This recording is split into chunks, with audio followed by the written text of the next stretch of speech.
Okay.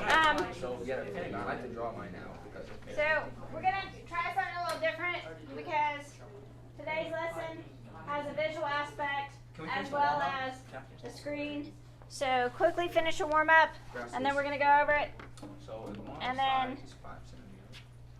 we're trying something new. I'll have to get better at this for whenever we have visual representation, like we have today. Okay, so this is for all those people that are cross-country in it, or just took Friday off, one or the other. We're recording for you. Yes, we're recording. Oh, where'd it go? Okay, it's back. Alright, that works. It's gone. I know, but when I'm ready for it, I can just click that button and it'll pop back up. So it'll work. 25 centimeters. So to do this, you have to.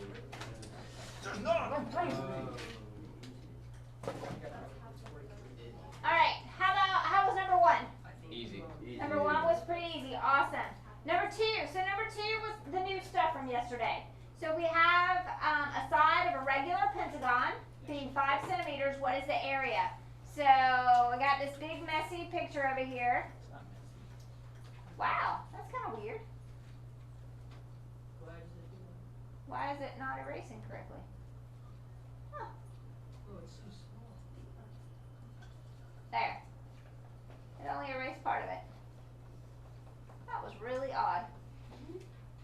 So, regular pentagon. I'm changing the name of it. So what do we need? We need the apothem, which is the perpendicular distance from the center of a regular polygon to a side. So that's our apothem. And we need the perimeter. So if one side is 5, the perimeter is pretty easy. It is. Alright, so all we really need to solve for now is the apothem. So let's think about the steps for solving for the apothem. We know that if all the way across this side is 5, then this little half part would be what? 5 or 2.5. 2.5, half of that. So when we're solving for the apothem, we would use right triangle trig. And in this case, it would be tangent. The tangent of, and we'll talk about the degree measure in a second, is the opposite, which is 2.5, over the adjacent, which is the apothem. Okay? Now, how do we get this angle measure? Well, we can divide any regular polygon into triangles, and the number of triangles that it divides into is equal to the number of sides. So, all the way around is 360. So if we divide this into 5 congruent triangles, then each triangle would be 1/5 of 360. But then what do we do with this big triangle to find this angle? Half of it. So it would be 360 divided by 5 and then divided by 2, which is really like dividing by 10. Okay? So 360 divided by 10 is 36. So to solve this, you'd multiply by A and then divide by tangent of 36. Okay, we plug that in. 2.5 divided by tangent of 36. And you get that the area is approximately 43.03. And area is always measured in square units, so that would be centimeters squared, or square centimeters. Okay, now this one, to find this angle x, we would set up the trig ratio, opposite over adjacent, and then we would have to do inverse tan of 5/8. That's right, inverse tan. This is also known as arctan. So those of you that discuss things with your parents, they may call it that. Yes, sir. Why would you have to do inverse tan? To solve for the angle, you have to take the inverse of this, and the inverse of tangent is inverse tan. So anytime you're solving for an angle, that's where, if you see on your calculator, if you hit second in tangent, that's inverse tan. I'm so confused. But now you're not, so it's all good. Okay, here are the answers to all the homework questions. Go ahead and check yours, and then I'll answer questions if you have them. While you're checking, I'll check for completion. I put my question at the very top of the page. That's good. Number 15. I feel like the ones I didn't know, I know for sure I got wrong, but the ones I knew I got right. Verify that feeling. Oh, we have to keep them in terms of pi. Come on. I didn't keep them in terms of pi. I got it right, but it would have been right. Getting to divide by the numerator and I divided by one, I mean multiply by only one side. Alright, 12 right. God. Hunter, I'm the freaking genius. I got this. This is not good. I like all these directions. You and I got 32 right. How That do you? makes it look like you tried to do it for others. I tried. It's the only one you got right. That was easy. That was easy money. There you go. Yeah. Sam, did you say that was easy money? Okay. Sam, I don't want to.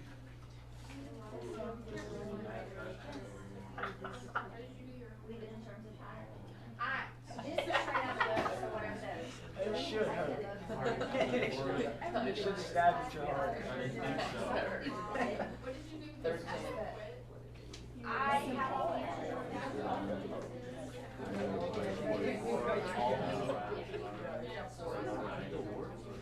Yes, I got 14. 35. How you doing with 35?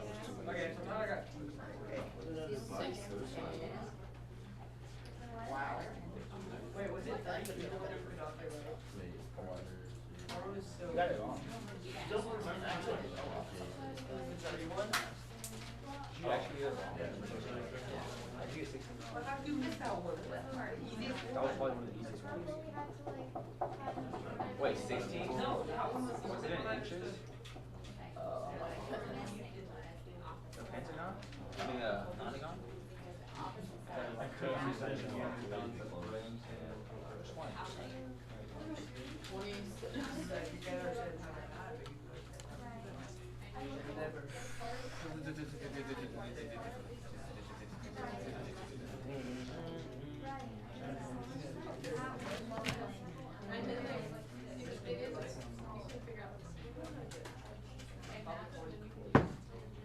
Yes, I've never done that.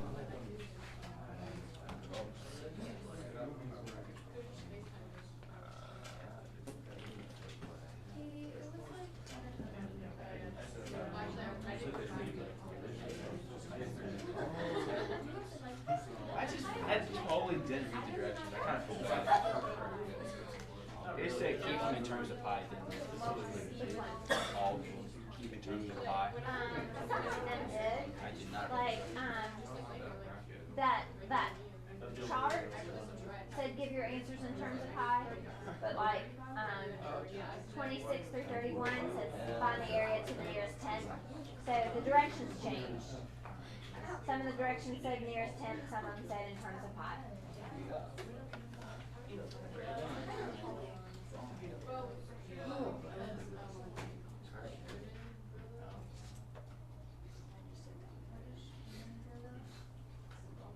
Which one is now? 26.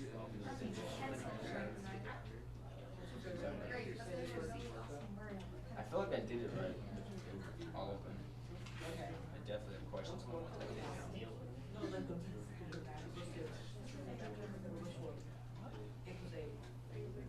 I thought you said not the nearest 100. You're wrong. I got 222.48 for that.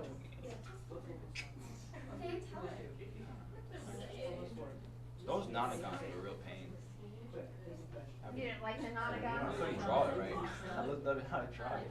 It's like I can't draw it. So bad. I don't know why.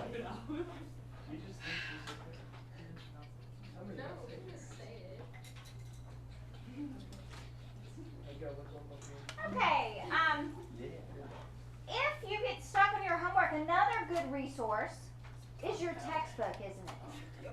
They have lots of examples, so if there's something that I didn't do, flip back and see if there's one in there.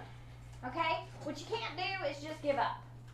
So make sure you're asking your resources, you're talking to your friends, so you can be successful in this course. All right, I had a question about 15. All right, so 15, we had a regular octagon so that we know that each of the 8 triangles, this angle here at the center would be 45 degrees. Does that make sense?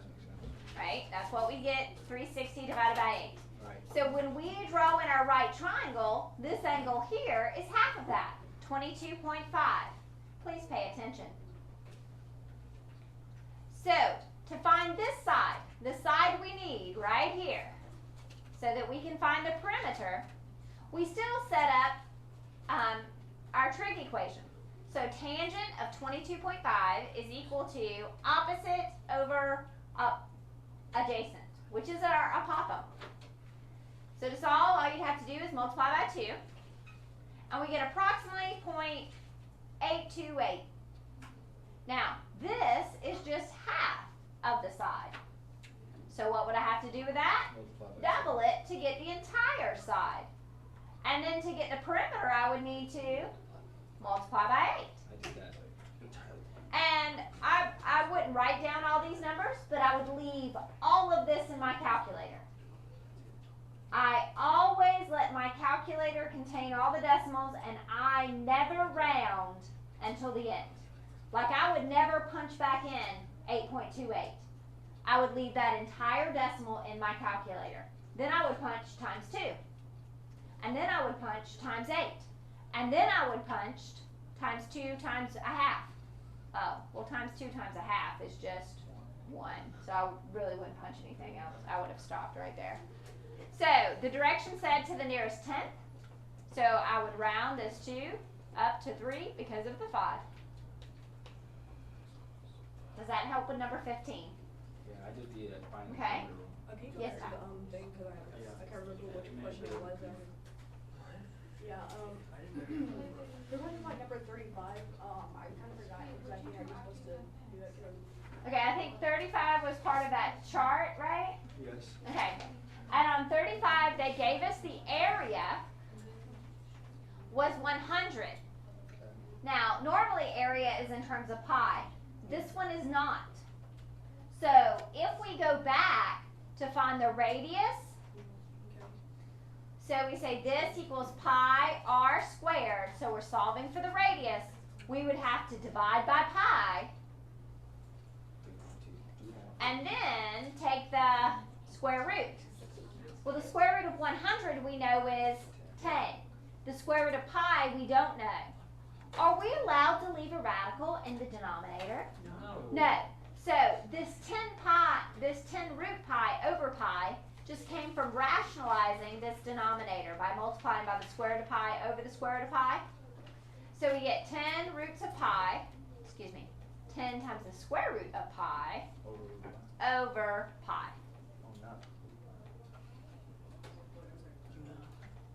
Yes, ma'am. Number 28, please. Okay. I'm still trying to write this down. That's all right. And then if this is the radius, we would just double it to get the diameter. Okay. And this was the circumference. So if the diameter is this, circumference is just pi d. So when we multiply this times pi, the pi's are just going to cancel. And that's why we get pi, 20 root pi. So when you're, so if there's not a pi in the, like with the In the area. so then you have to take the square root of it. Mm-hmm. Okay. So that's where all that crazy pi came from. Okay. One more time, Madeline. What was it? 28. 28. Okay. Alright, so 28 had 9 sides. It's a regular nonagon. So if we do 360 divided by 9, that's 40. So that's the big angle. So this one would be 20. So its tangent of 20 equals 3 over a. So the apothem is approximately 8.24. And the perimeter would be 9, because there's 9 sides, times that 6, or 54 inches. So we plug it all in, 1/2 the apothem times the perimeter, and we get approximately 222.5 square inches. Thank you. You're welcome. 40. Okay. It said 1 meter. 45.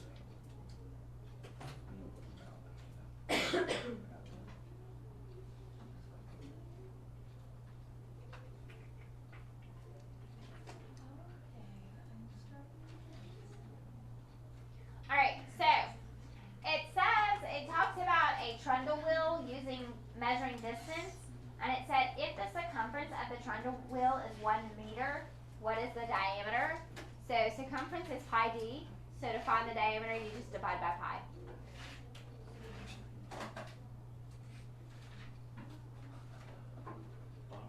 Okay, I could see how they could take a problem like this though and make it more difficult, and they could say to go 200 feet, the trundle wheel did 12 revolutions.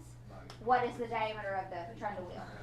And then that you would have to determine the circumference and the divide by, that would be a good challenging problem. Yes, sir.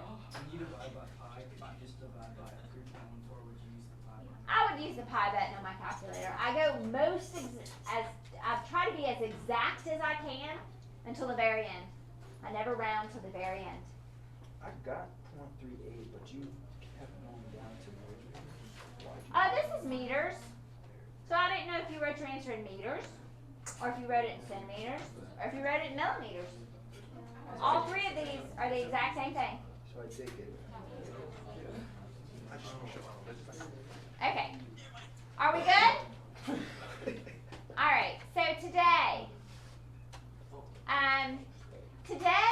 is 100% review from middle school. You guys have already learned about volume. So today we are focusing on volume of cylinders and prisms. So you already know this. The volume of any cylinder or prism is just the area of the base times the height of that solid. Now, this is where the only tricky part is determining the base. Alright, so I'm going to try to stay out of the video.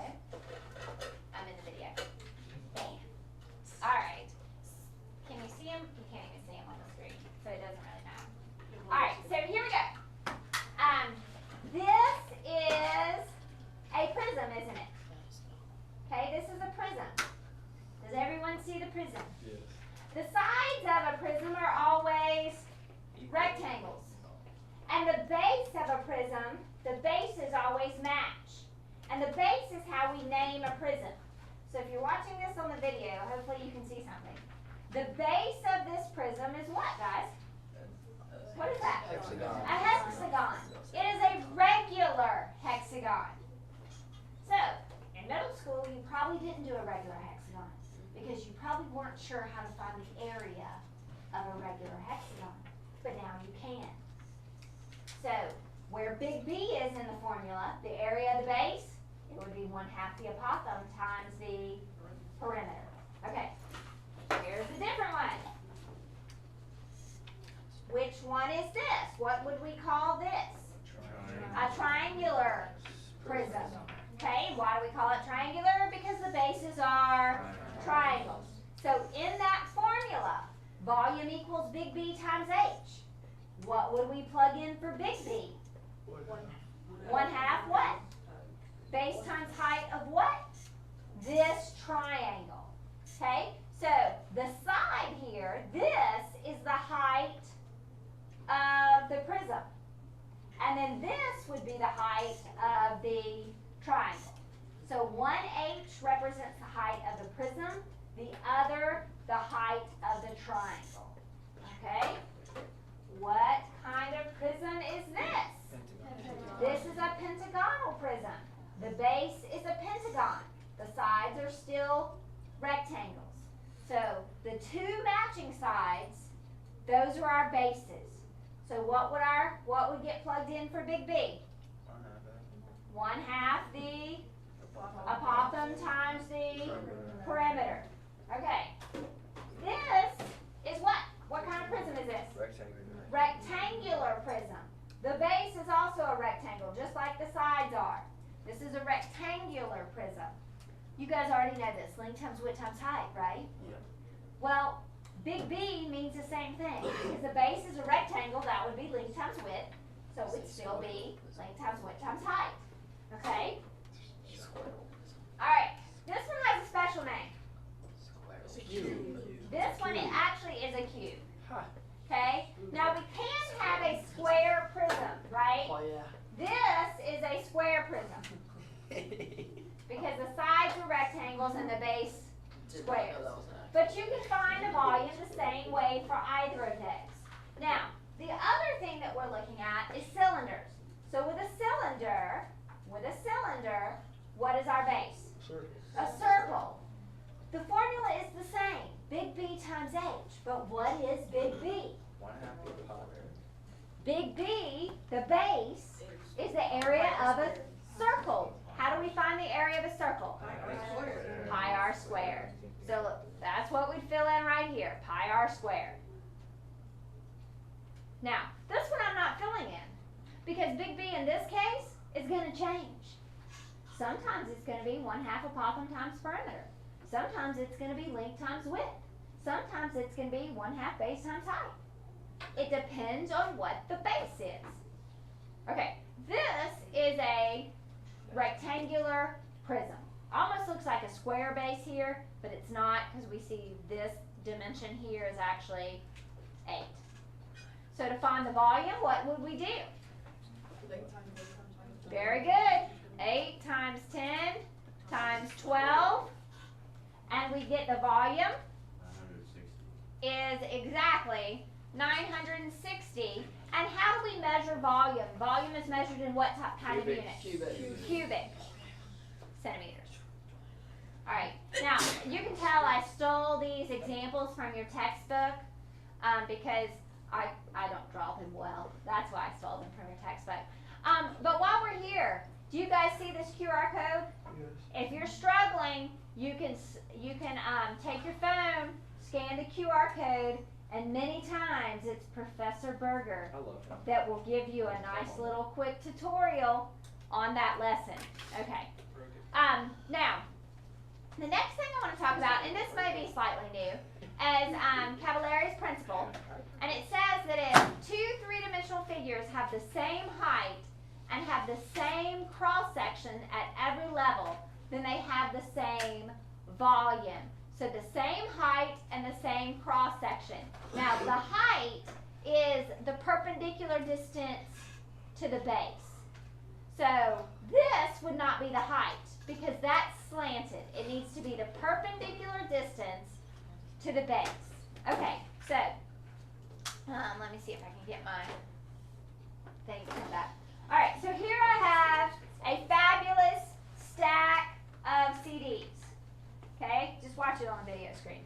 All right, so here I have a fabulous stack. Right now it's upright, and it's taking up a certain volume. And every cross section is that cute little rectangle. Everybody see it? Yes. Okay, now, would the volume change if this stack was slanted perfectly? No, because the cross section at every point is still the same. It is still the same rectangle, and the height is still the same. So the volume is still the same. Okay? Same thing holds true if I took the CDs that were inside all those CD cases, and it kind of forms what? A cylinder. Okay? So here's a stack of CDs. It forms a cylinder. If this were slanted, do we see the cross section still the same, still a circle? The height still the same. So the volume is the same. All right. There are other aspects of Cavalari's principle that we don't really address in this section, but we can talk about those individually if you want to. But it is still volume is the base times the height. When we have an oblique, a slanted, an oblique prism. The height is not going to be one of these edges. It has to be perpendicular to the base. So you might find the height outside of the prism or inside the prism, as long as it's perpendicular to the base. Make sense? All right. Okay, now this one. Find the volume of the prism to the nearest tenth.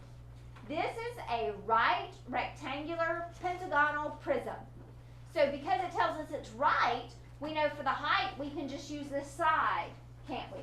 It's not oblique, it's right. Now, this is a regular pentagonal prism. So when I do volume equals big B times H, since the base is a pentagon, what do I plug in for the area of the base? 1/2 apothem times perimeter. Now how many of you got excited because you remembered that this is the exact same regular pentagon that I gave you as number 2 on your warm-ups? It is. Okay, go steal that number then. We've already done this. Go steal it, plug it in, and you try. You try.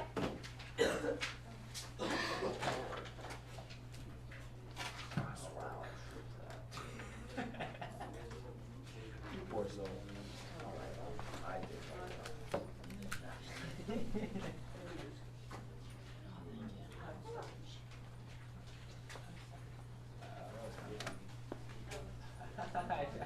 It over my body. All who's like, I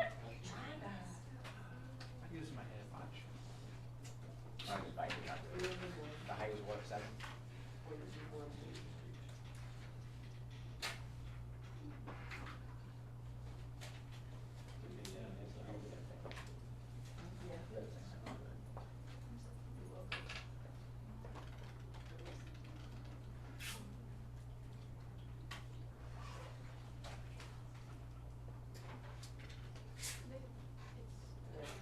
I'm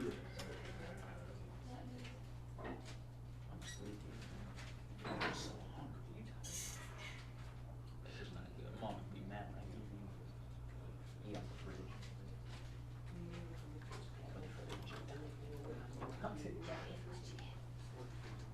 It's blank right now.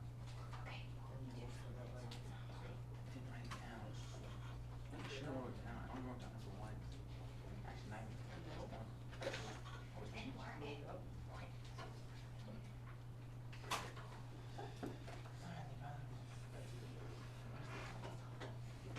What?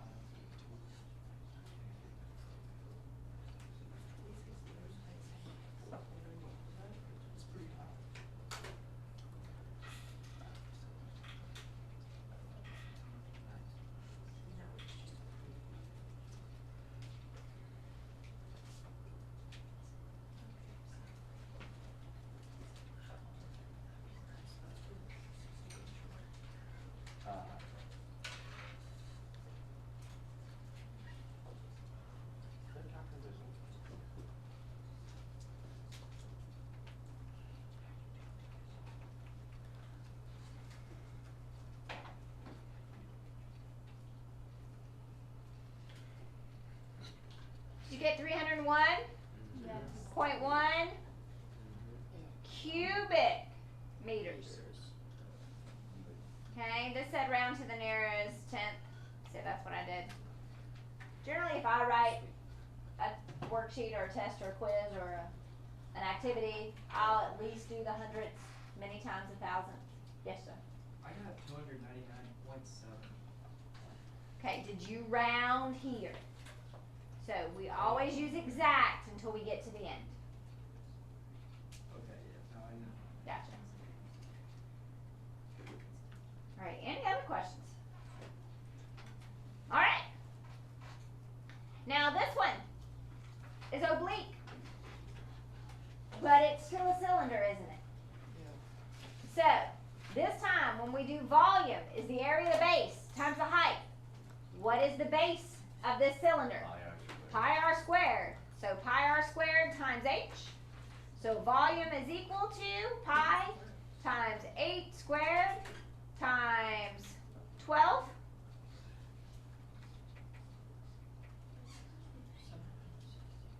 So that would be 768 pi.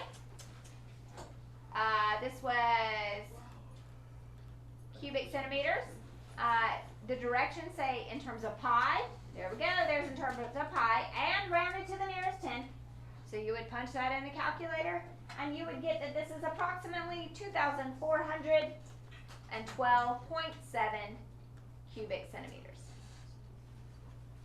So on some of those questions, we'll have to figure out our own,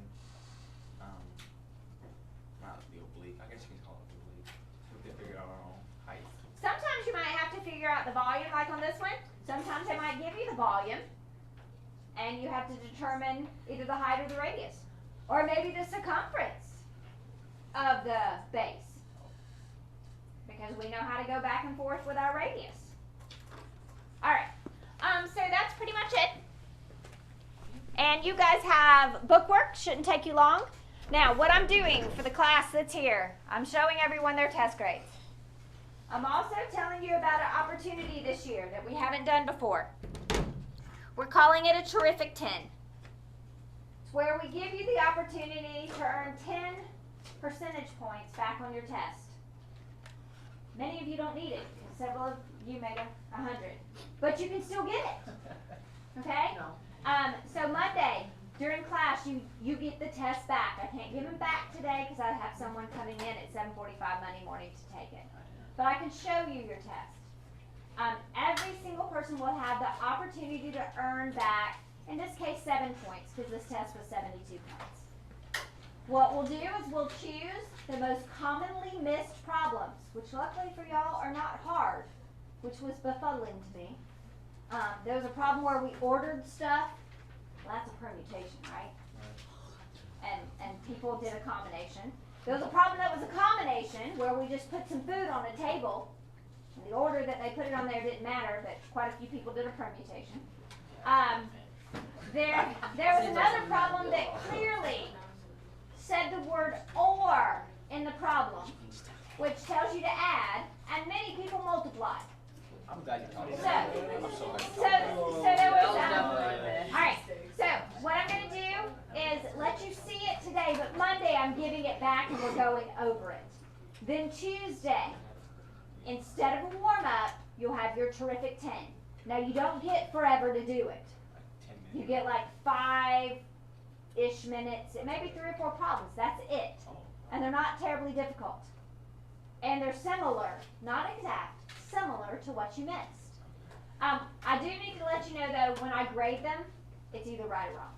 You either get it or you don't get it. Okay? But our goal is for you to learn. And so, if we didn't learn it the first time, we're going to make sure we get it on round 2. Okay? So it's an opportunity to earn those points. Alright, so all those people that are listening to the video, you know about that now too. And you can check your grades Monday.